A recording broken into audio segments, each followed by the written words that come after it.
Hi, welcome to the bathtub.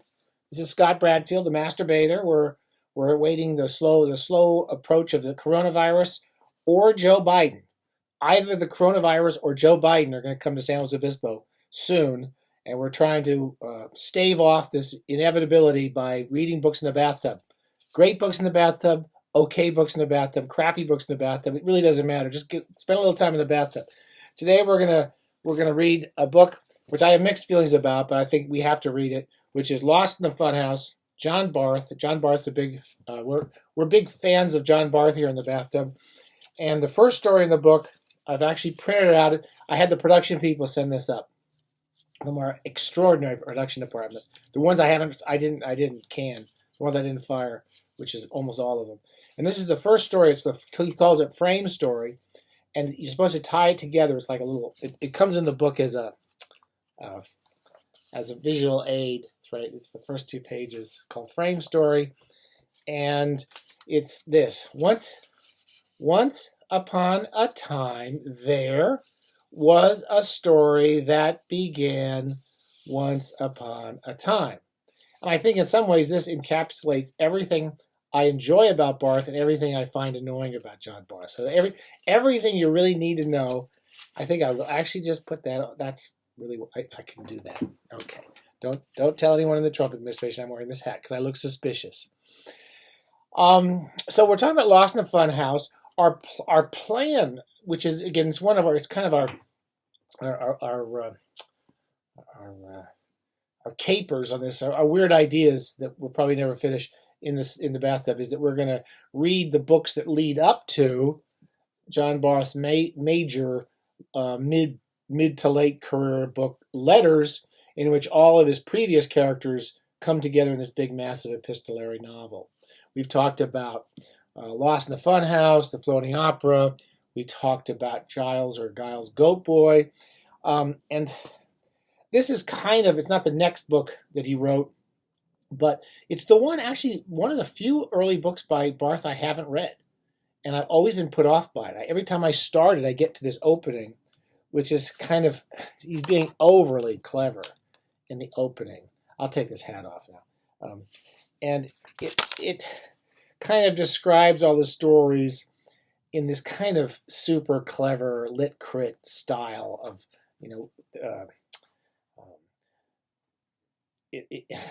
that the story is one of them is a triply schizoid monologue entitled Title, addresses itself simultaneously to three matters: the author's difficulties with his companions, his analogous difficulties with the story he's produced. Anyway, I won't read it. It puts me off every time I try to read this book. The first thing important to know is that it's not a collection of short stories. It's been what I thought. I'm going to hit the. This is. By the way, you're supposed to drink bourbon before and after you leave the house to avoid the coronavirus. That's what they tell my wife in China. So I'm all for this to this extent. It's not a short story collection. It's actually a structured novel. I have trouble following it, and I'll be honest with you, I just can't get to the end of this book. I tried and tried. There's a lot of good stuff along the way. It's basically a story, a quote story. Again, if you think about this thing for Barth, it's the structure of the story. You have a beginning, you have a middle, and you have an end, and then you basically go back over the same ground. It's not the content of the story so much as the way you put the story together. It's ostensibly a story about a young kid named Ambrose, who seems to be born in the 40s. He looks like he's roughly, again, I'm not paying totally close attention to this, and we're not reading any critical books in the bathtub. It's roughly analogous to possibly Barth's life.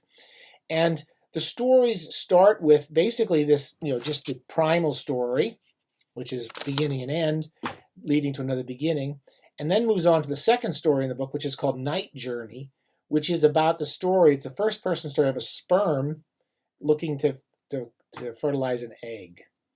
And then, of course, the egg turns into a person, which creates another start. So that idea that life begets life, begets life, begets life, and it's all done in this primal way here. I don't want to get into the theoretical stuff, because theoretical stuff isn't particularly exciting. It's whether he makes the stories interesting. And the first story is pretty fun. Each story has, in its basic nature, that it's talking about the act of creating a story. And the first story in the book is called Ambrose, His Mark. Again, excuse me if I'm incorrectly summarizing these. I read them the last couple of days, and I didn't. Some of them I like more than others. Ambrose's Mark is the first story where we meet the kid that's resulted from this sperm fertilizing this egg, and who's basically the narrative is all supposed to be based around him.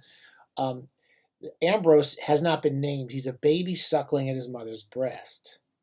And the story's joke is that people should not be named until their characters are clearly defined.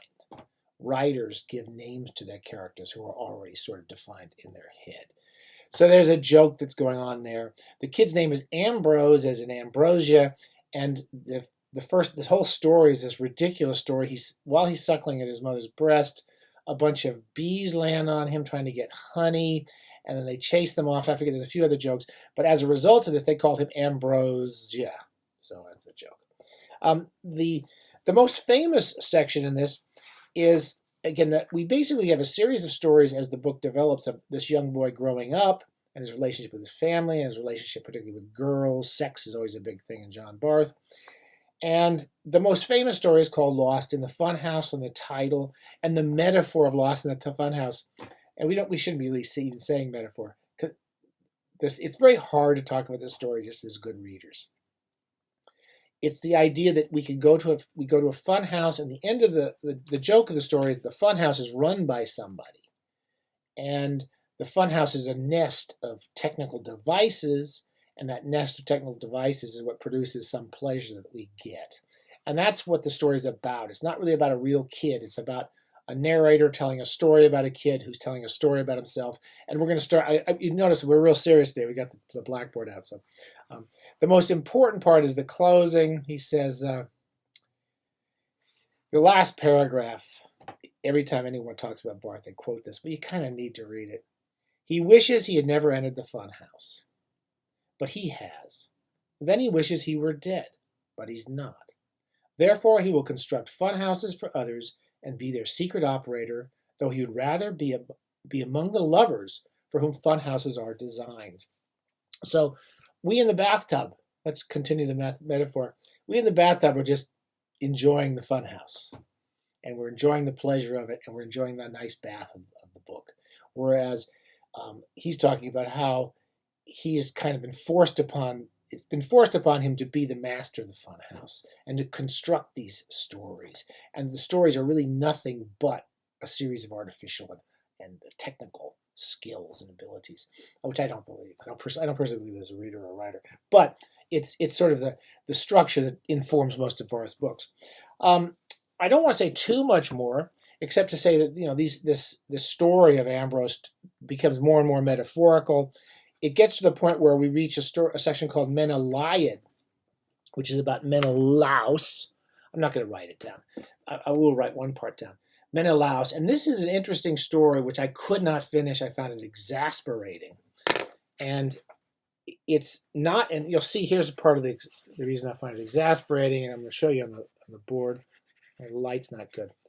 You see down there in the bottom here, you see all those quote, quote, quote, quote, quote, close quote, close quote. Basically, we have a story being told by somebody who's telling a story that was told by somebody who tells a story about somebody telling a story. This infinite nest, or not infinite, but a closed nest of storytelling, unlike an infinite nest. And this is the infinite nest. There's a certain way of doing it so that, excuse me, I got my coronavirus starting to kick you. Wash your hands after you watch this show. And so the game here, and we're really serious here at the bathtub when we get the whiteboard out, is in Menelaus. I'm going to stand up here. I'm going to have a little bit of drink here. The joke is that we have a writer. I'll be honest with you. The only reason I find Barth kind of interesting as a teacher, especially when I'm teaching students, is most of my students seem to think that writing is just something you spill on the page. And the one thing about Barth is he recognizes that as readers and lovers of books, we learn how the funhouse works. We actually learn that there are certain things in the funhouse, and we don't believe everything we see in the funhouse. We know it's a series of techniques. I have so many people I meet who just literally think that they don't understand anything about the basic things about how fiction works. Okay, so let's say Menelaus. I'm going to spell this wrong. Menelaus. Oh, shoot. Anyway, Menelaus is the king who's married to Helen and in Sparta, and she gets taken away, and that's the whole Iliad is about them trying to get Menelaus, get Helen back from Troy. The idea of fiction is that I'm a writer. I'm telling a story, okay? I'm in the background. I'm telling this story. Now, if I'm telling a story about myself, and that Lost in the Funhouse is telling stories about telling yourself, about telling stories about yourself, I might tell a story that starts, Scott said. Okay. And then we get the first quote. Menelaus is tied up in this. Scott said,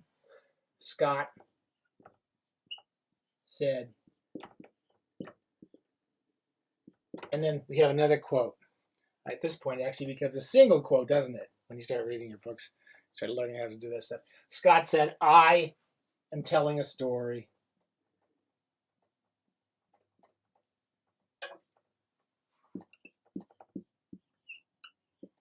in which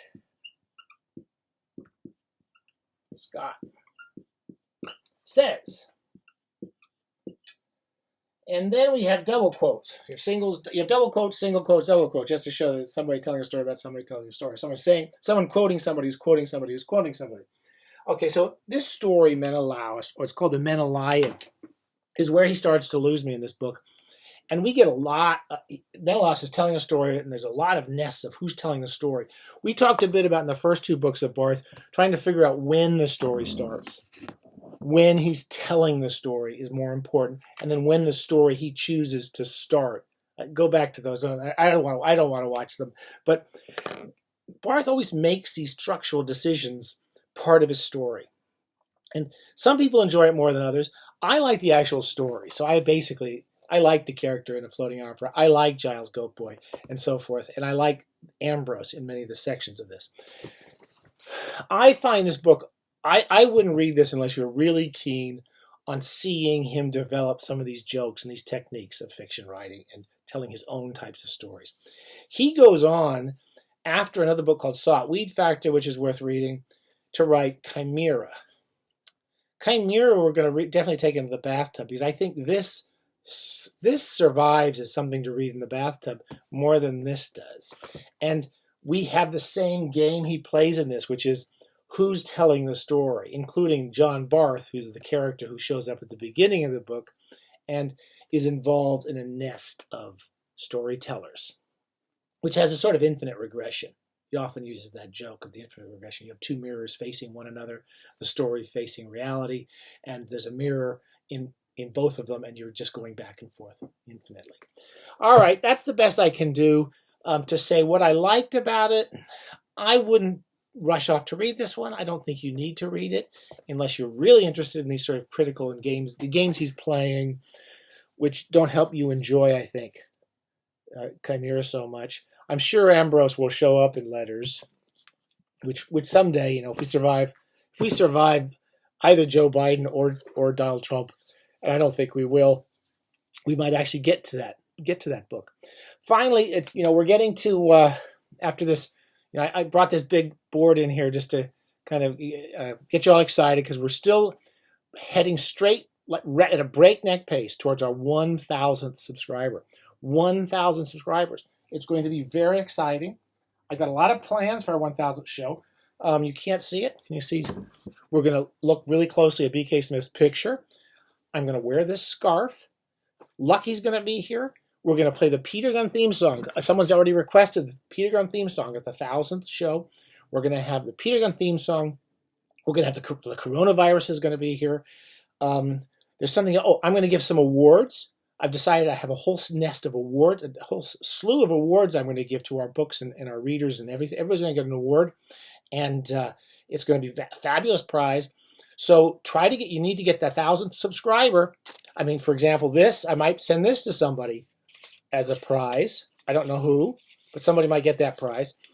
And, you can't really do better on the internet than to be here for the 1,000th subscriber show. But you need to get me that last. We're only down to 40 people. We need 40 people. You have to pretend the show is worth watching. You have to tell people this show's really interesting. You have to lie through your teeth to people and get them to subscribe. And then everything's going to happen all at once here at the Bathtub.